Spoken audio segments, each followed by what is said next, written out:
Next panelist is Mary Beth Reardon, a registered MS, registered nurse. She's Vice President of Patient Care Services and the Chief Nursing Officer at the Great Moffitt Cancer Center.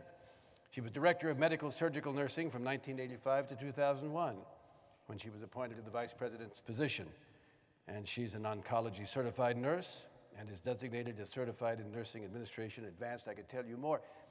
One of her great friends, one of her mentors and great friends died of cancer. But beyond that, as a nurse, I'd like to start there.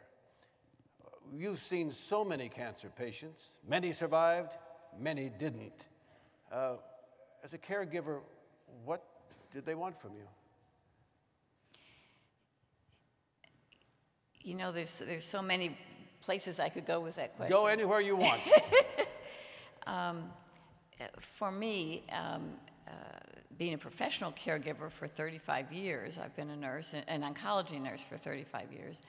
That in itself is amazing to me. But when someone I was close to became a cancer patient, that was a turning point for me. Linda Campbell. Linda Campbell, yes. Linda and I had known each other for 30 years, and she suddenly had a seizure while she was taking a shower. You know, we all fear something horrendous like that happening very suddenly. She was diagnosed with a brain tumor, had surgery. It was a slow-growing tumor. We were all very optimistic, and she actually was treated with radiation therapy, came back to work, worked 6 more years before she had a second recurrence. At the time of her second recurrence, she had another surgery, and after that, she was unable to work. You had to know Linda. Work was just paramount for her. If she couldn't work, you didn't have much value, in her humble opinion. She was a good Michigan farm girl, you know. And so she continued to do things. She continued to go to work. She was no longer in her position, but she volunteered. She did little projects, answered email, that sort of thing. For me personally, it changed how I viewed patients and families. Being a professional caregiver for oncology patients, I had tons of sympathy. I now have so much more empathy towards the families because I hadn't personally experienced that before. I always focused on the patient, the patient's suffering, the patient's needs. I think having a close friend who had cancer and died of cancer and being with her to the end was just an eye-opening experience for me about what caregivers go through. Well, what caregivers go through. I'm going to come back to this with almost every member of the panel.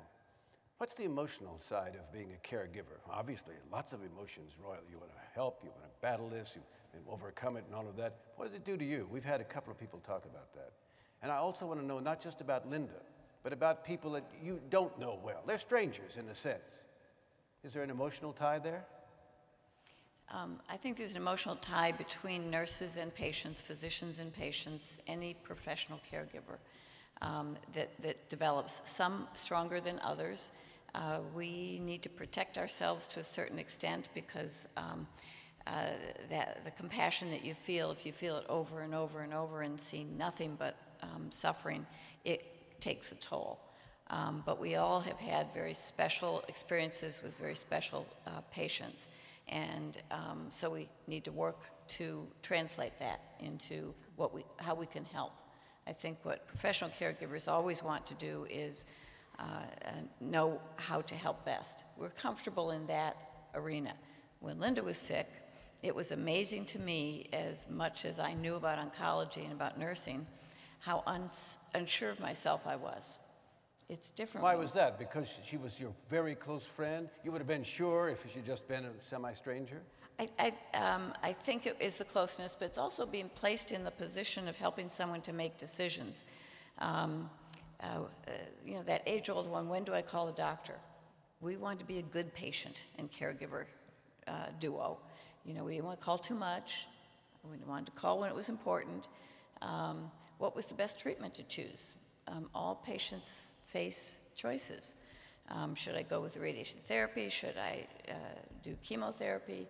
How do I make the right decisions? And there's so many decisions nowadays facing patients that I think that's a tremendous challenge. That's a great point. I think all of us have had some experience with cancer, and I think you probably would feel the same way.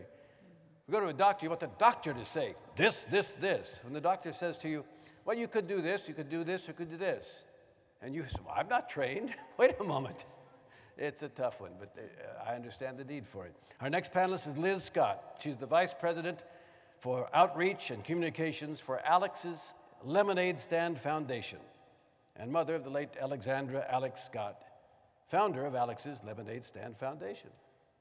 Now, Alex was diagnosed with neuroblastoma shortly before her first birthday, and while bravely battling that cancer, she held yearly lemonade stands in her front yard to benefit childhood cancer research. By the time she passed away by 8, she had raised $1 million.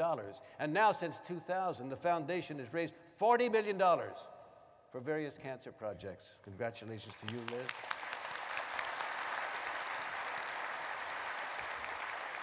So you're the mother of this beautiful baby girl, and the doctor says we have a problem. Tell us about that. We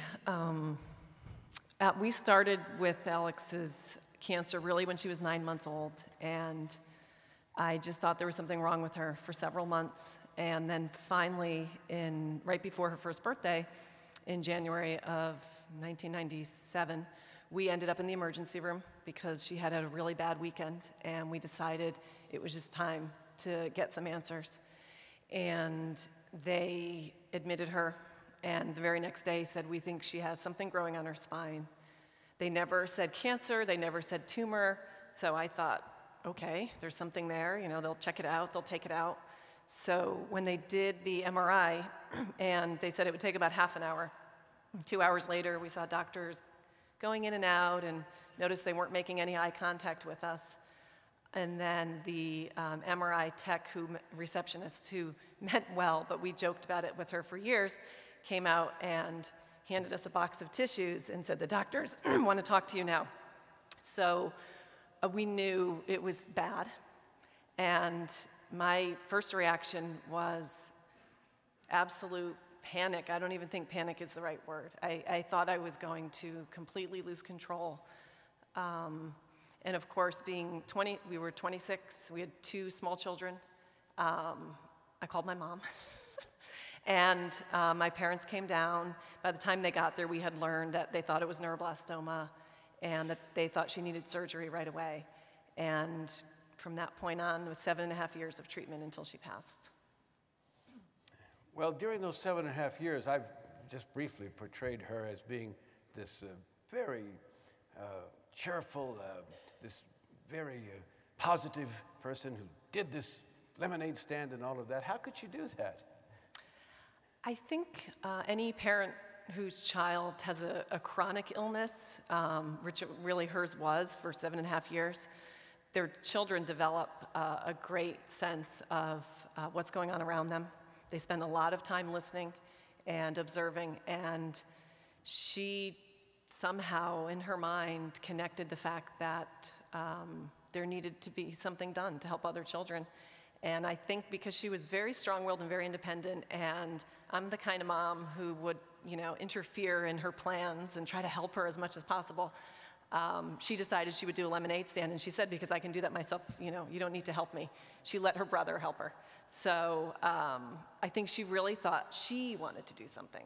It was important to her, and it empowered her. And I think she learned very quickly how generous people are, and it made her feel extremely supported and extremely proud that she could do something to help other children, and that just made her will even stronger, especially as she got sicker, to make sure that other children didn't go through what she went through. I just think that's remarkable. 8 years of age when she passed away, and before that she was an adult.